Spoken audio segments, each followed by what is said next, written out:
What's up, One Generation? It is a brand new month and we have so much to look forward to. First off, on April 8th, we are kicking off a brand new sermon series by Kirsten Thurman. We are jumping into a series asking the question, will you let the Lord renew your mind? The world has so much to say about mental health and how to take care of ourselves, and we're not denying the truth, but we also are not denying the fact that God's word has been consistent time after time. And so we want to dive deep into what the truth is and what God says about how we can trust Him with our mental health.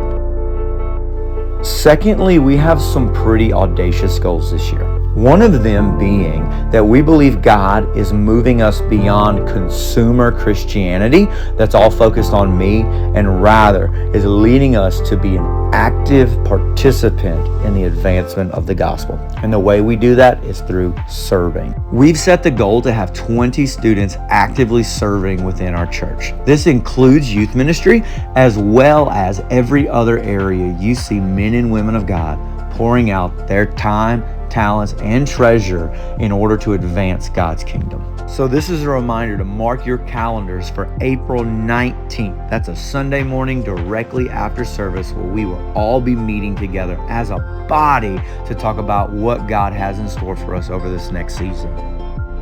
Now, on April 22nd, we're going to be wrapping up with a series finale addressing that ever-present question, how do I deal with anxiety? God's word is not quiet on this subject, and so we want to open it up and get an understanding of what's going on, what tools are available to us, and how can I overcome this for good. So if you know a student who is actively walking through this or has questions about anxiety and want to know what God's word says, this is the perfect night to invite them to One Generation Youth Ministry.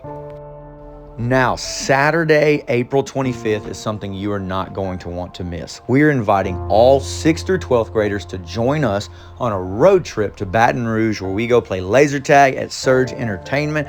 The minimum cost is about $25 per person for a single activity, as well as some money to eat on. Now, this is a reminder to mark your calendars for April 29th. Every youth student needs to bring something with them, and that is a friend. That's right, we're bringing friends with us this week because it's a perfect opportunity as a group to practice evangelism in a moment that's going to be exciting, as well as put on display that being a Christian isn't just about following rules, but it's about being in community with one another. Now, we're going to do that through playing games together, whether you're the type of person that likes to go crazy and do off-the-wall kinds of things, or you're the type of person that likes to sit down and have a genuine face-to-face conversation and just fellowship with one another. There's going to be food, so we highly encourage everyone to bring a snack, bring their favorite thing that they want to share with their friends. We as a church will be providing pizza as well as any other thing needed to make that night possible. But what you can be in prayer for is the opportunity for lost people to come into God's house for the first time, encounter His word, His truth, and that this not only be a night of fun, but it also be a night of salvation.